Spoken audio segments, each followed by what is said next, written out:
जय श्री राम। नमस्कार दोस्तों, स्वागत है आप सभी का आपके अपने YouTube चैनल चंद्रमनीषा भक्ति पर। दोस्तों, आज की इस वीडियो में हम लोग उसके आगे का अध्याय पढ़ेंगे जहाँ तक हम लोगों ने पढ़ लिया है श्री रामचरितमानस। अगर दोस्तों आप वीडियो पर नए हैं तो कृपया इस वीडियो को लाइक करें और शेयर करें और चैनल को सब्सक्राइब कर लीजिए दोस्तों। और जो पिछले वीडियो हैं आप सारे देख लीजिए दोस्तों, तब जाके आपको ये सारे वीडियो समझ में आएंगे दोस्तों। और जो मेरे नए वीडियो आएंगे वो आप तक पहुंच जाएंगे। इसके लिए आप बेल आइकन भी ज़रूर प्रेस कर दीजिए दोस्तों। और अगर आप नए आए हैं तो प्लीज़ जाकर सारी वीडियो को देखते आइए, तब जाकर आपको ये सारी कथाएं आपको समझ में आएंगी दोस्तों और आपको अच्छा भी लगेगा। तो चलिए दोस्तों, शुरुआत करते हैं आज का अध्याय। तो दोस्तों, हम लोगों ने यहाँ तक पढ़ लिया है जब माता मैना जी शिव जी से प्रार्थना कर रही हैं और कह रही हैं कि मेरी पुत्री यानी उमा को, पार्वती को सुखी रखिएगा, हमेशा इसके अपराधों को क्षमा करते रहिएगा दोस्तों। तो यही उनसे वर मांग रहे हैं भोलेनाथ से। और आगे अब हम लोग यहाँ से पढ़ेंगे। बहुविधि शंभु सासु समुझाई, गवनी भवन चरण सिरुनाई, जननी उमा बोली कबलीनी, लय उछंग सुंदर सिख दीनी। शिव जी ने बहुत तरह से अपनी सास को समझाया, तब वे शिव जी के चरणों में सिर नवाकर घर गईं। फिर माता ने पार्वती को बुला लिया और गोद में बैठाकर यह सुंदर सीख दी। दोस्तों, शिव जी को उन्होंने शीश नवाया और शिव जी के चरणों में सिर नवाकर वो अपने घर को गईं। फिर माता पार्वती को बुला कर लाईं और फिर उनको कुछ समझा रही, कुछ सीख दे रही हैं।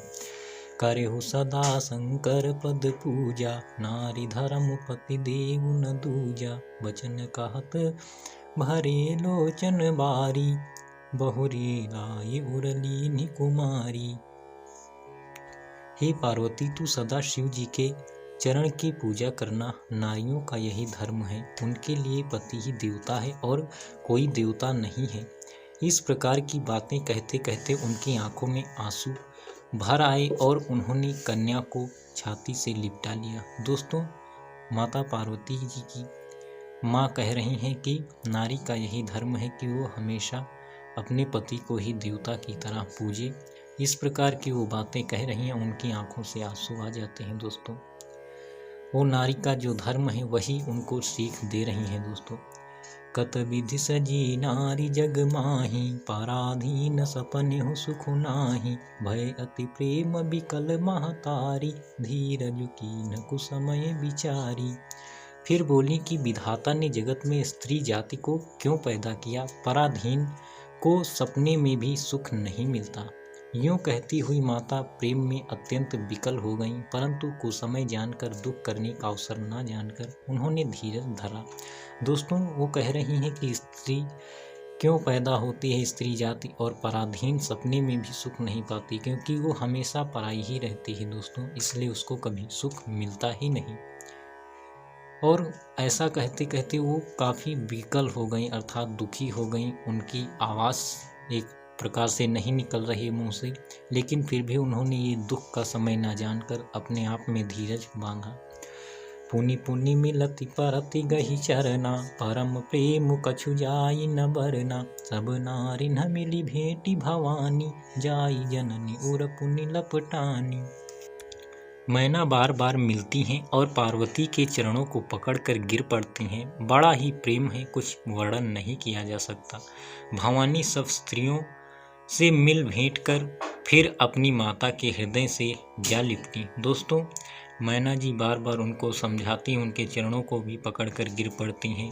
प्रेम बहुत ही है दोस्तों, और दुख का भी समय है क्योंकि उनकी अब विदाई हो रही है। वो सब स्त्रियों से बार बार मिलती हैं भवानी जी और फिर अपनी माता से वो लिपट जाती हैं। जननी ही बहुरी मिली चली, उचित यशीस सब काहूँ दई, फिर फिरी बिलोकति मातु तन तब सखी, लय शिव पही गई। जाचक सकल संतोषी, शंकर उमा सहित भवन चले, सब अमर हर्षे सुमन, बरस निशान नभ बाजे भले।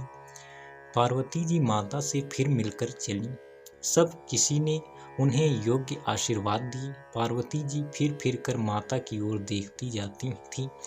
तब सखियां उन्हें शिव जी के पास ले गईं। महादेव जी सब याचकों को संतुष्ट कर पार्वती के साथ घर कैलाश को चली। सब देवता प्रसन्न होकर फूलों की वर्षा करने लगे और आकाश में सुंदर नगाड़े बजने लगे। दोस्तों, अब वो अपने घर को चल दिए। वो बार बार पीछे मुड़कर देखती हैं। अब शिव जी अपने कैलाश की ओर चल देते हैं दोस्तों, और सुंदर नगाड़े की ध्वनियाँ भी बजने लगी हैं। चले संग हिमवंतु तब पहुँचावन यति हेतु, विविध भांति परितोषु करी विदा कीन वृषकेतु। तब हिमवान अत्यंत प्रेम से शिव जी को पहुँचाने के लिए साथ चली। वृषकेतु शिव जी ने बहुत तरह से उन्हें संतोष कराकर विदा किया। दोस्तों, जब कोई चलता है तो अब पिता है तो उनको थोड़ी दूर पहुंचाने के लिए चले, अर्थात भेजने के लिए वो भी चले साथ में। फिर शिव जी ने उनको किसी तरह से उन्हें समझाया और संतोष धारण कराया और उनको विदा किया। तुरत भवन आए गिरिराई, सकल शैल सरलिए बोलाई, आदर दान विनय बहुमाना, सब कर विदा की नहीं मवाना। पर्वतराज हिमाचल तुरंत घर आए और उन्होंने सब पर्वतों को सरोवरों को बुलाया। हिमवान ने आदर दान विनय और बहुत सम्मान पूर्वक सबकी विदाई की। दोस्तों, अब वो घर आए क्योंकि बहुत सारे मेहमान आए हुए थे। पर्वत सरोवर उनके सब यही मेहमान थे। उन्होंने सबको आदर दान विनय और बहुत सम्मान पूर्वक सबकी विदाई की। जब ही शंभु कैलास ही आए, सुर सब निज निज लोक सिधाए, जगत मातु पितु शंभु भवानी, तेहि सिंगारु न कहूँ बखानी। जब शिव जी कैलाश पर्वत पर पहुंचे तब सब देवता अपने अपने लोकों को चले गए। तुलसीदास जी कहते हैं कि पार्वती जी और शिव जी जगत के माता पिता हैं, इसलिए मैं उनके श्रृंगार का वर्णन नहीं करता। दोस्तों, अब शिव जी भी अपने कैलाश को आ गए और तुलसीदास जी कह रहे हैं कि उनकी सुंदरता का मैं वर्णन नहीं कर सकता क्योंकि वो तो जगत के माता और पिता हैं। करहि विविध विधि भोग बिलासा, गगन गणन समेत बसहि कैलासा, हर गिरिजा बिहार नित नयऊ, एहि विधि विपुल काल चली गयऊ।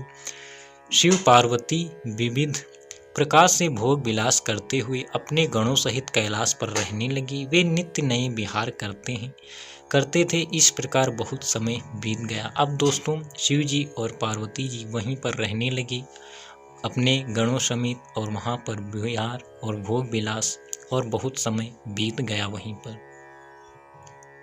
तब जन्म्योषट बदन कुमारा, तारकु असुर समर जेहि मारा, आगम निगम प्रसिद्ध पुराना, षण्मुख जन्म सकल जग जाना। तब 6 मुख वाले पुत्र स्वामी कार्तिक का जन्म हुआ, जिन्होंने बड़े होने पर युद्ध में तारकासुर को मारा। वेद शास्त्र और पुराणों में स्वामी कार्तिक के जन्म की कथा प्रसिद्ध है और जगत उसे जानता है। दोस्तों, जब काफ़ी समय बीत गया तब 6 मुख वाले अर्थात भगवान शिव के पुत्र स्वामी कार्तिक जी का जन्म हुआ। वो बड़े हुए तब तारकासुर को भी उन्होंने मारा, और तुलसीदास जी कहते हैं इसकी कथा पुराणों में शास्त्रों में सब लोग जानते हैं। जगु जान षण्मुख जन्म कर्म प्रताप पुरुषारथु महा, तेहि हेतु मैं वृषकेतु सुत कर चरित संक्षेप ही कहा। यह उमा शंभु विबाहु जे नर नारी, कहीं जे गावहीं कल्याण काज विवाह, मंगल सर्वदा सुख पावहीं। देखिए दोस्तों, तुलसीदास जी क्या कहते हैं। षडानन स्वामी कार्तिक के जन्म, कर्म, प्रताप और महान पुरुषार्थ को सारा जगत जानता है, इसलिए मैंने वृषकेतु शिव जी के पुत्र का चरित्र संक्षेप में ही कहा है। शिव पार्वती के विवाह की इस कथा को जो स्त्री पुरुष कहेंगे और गाएंगे वे कल्याण के कार्यों और विवाह आदि मंगलों में सदा सुख पाएंगे। दोस्तों, शिव जी कह रहे हैं, तुलसीदास जी कह रहे हैं कि शिव और माता पार्वती के इस विवाह की कथा जो स्त्री पुरुष करेंगे या सुनेंगे गाएंगे उनका हमेशा ही कल्याण ही होगा दोस्तों। चरित सिंधु गिरिजार मन, वेद न पावहि पारु, बरनय तुलसीदासु किमि, अतिमति मंद गंवारु। गिरिराजपति महादेव जी का चरित्र समुद्र के समान अपार है, उसका पार वेद भी नहीं पाते हैं। तब अत्यंत मंद बुद्धि और गंवार तुलसीदास उसका वर्णन कैसे कर सकता है। दोस्तों तुलसीदास जी कह रहे हैं कि शिव जी का जन्म और उनका चरित्र जो है वो अपार है दोस्तों, उनकी लीलाएं अपार हैं, वो जगत पिता हैं, जगत के स्वामी हैं, त्रिलोकीनाथ हैं दोस्तों। उनका वर्णन वेद भी नहीं कर पाते, तो मैं मंद बुद्धि उनका वर्णन कैसे कर सकता हूँ। शंभु चरित सुनि सरस सुहावा, भरद्वाज मुनि अति सुख पावा, बहुलाल सा कथा पर बाढ़ी, नयन नीरु रोमावली ठाढ़ी।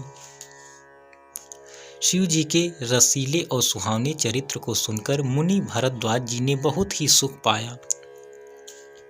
कथा सुनने की उनकी लालसा बहुत बढ़ गई, नेत्रों में जल भर आया, तब रोमावली खड़ी हो गई। दोस्तों भरद्वाज मुनि को जो कथा सुनाई जा रही थी, याज्ञवल्क्य जी उनको सुना रहे थे, अब उनकी लालसा और भी बढ़ गई।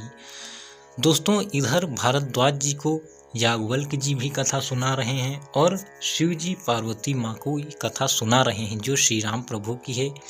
तो दोस्तों वही का वर्णन तुलसीदास जी कर रहे हैं।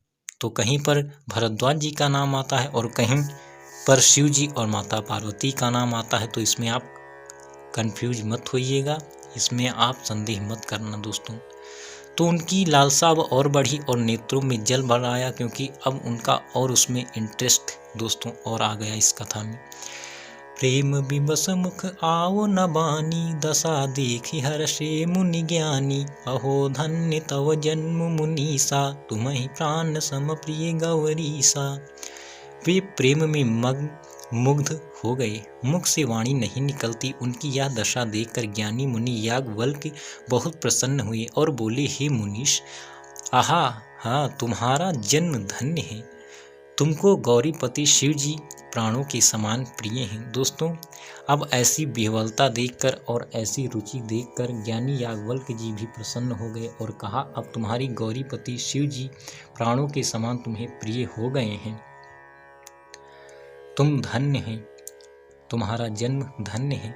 शिवपद कमल झिनई रति नाही, राम हिते सपने हूँ न सोहाही, बिनु छल विश्वनाथ पद नेहु, राम भगत कर लक्षण एहु। शिव जी के चरण कमलों में जिनकी प्रीति नहीं है वे श्री राम जी को स्वप्न में भी अच्छे नहीं लगते। विश्वनाथ शिव जी के चरणों में निष्कपट विशुद्ध प्रेम होना यही राम भक्त का लक्षण है।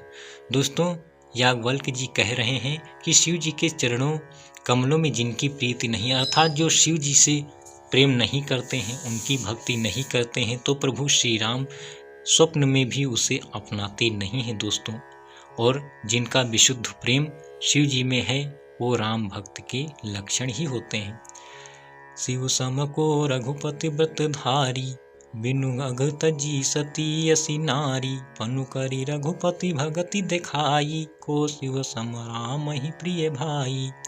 शिव जी के समान रघुनाथ जी की भक्ति का व्रत धारण करने वाला कौन है, जिन्होंने बिना ही पाप के सती जैसी स्त्री को त्याग दिया और प्रतिज्ञा करके श्री रघुनाथ जी की भक्ति को दिखा दिया। हे भाई, श्री रामचंद्र जी को शिव जी के समान और कौन प्यारा है। दोस्तों शिव जी ने तो सती जी को त्याग दिया था क्योंकि उनका कोई विशेष पाप भी नहीं था, क्योंकि उन्होंने केवल श्री राम जी की परीक्षा ही ली थी। क्योंकि उनका इतना भक्ति है प्रभु श्री राम की, तो वो कह रहे हैं कि श्री राम जी को शिव भी बहुत ही प्यारे हैं। श्री राम को और शिव जी के समान कौन दोस्तों प्यारा हो सकता है। प्रथम ही मैं कही शिव चरित, बूझा मरम तुम्हार, सुचि सेवक तुम राम के, रहित समस्त विकार। मैंने पहले ही शिव जी का चरित्र कहकर तुम्हारा भेद समझ लिया। तुम श्री रामचंद्र जी के पवित्र सेवक हो और समस्त दोषों से रहित हो। दोस्तों याज्ञवल्क्य जी कह रहे हैं, मैंने पहले शिव जी का चरित्र कहा और मैं जान गया हूँ कि तुम श्री रामचंद्र के पवित्र सेवक भी हो, क्योंकि जिसके अंदर शिव जी की भक्ति है, उनके लिए प्रीति है, तो श्री राम के भी अनन्य भक्त ही हैं, उनके सेवक ही हैं, जो समस्त दोषों से रहित हैं। तो दोस्तों आज के अध्याय में बस यहीं तक। आशा करता हूँ आपको कुछ न कुछ इसमें से ज़रूर सीखने को मिला होगा। तो दोस्तों अगर अच्छा लगे तो इसको आगे भी शेयर कीजिए, और अगर आप नए हैं वीडियो पर तो जाकर पहले शुरुआत से सारे वीडियो देखिए दोस्तों, और आपको एक एक कथा को समझ में आएगी और आपको अच्छा लगेगा। तो नमस्कार दोस्तों, जय श्री राम।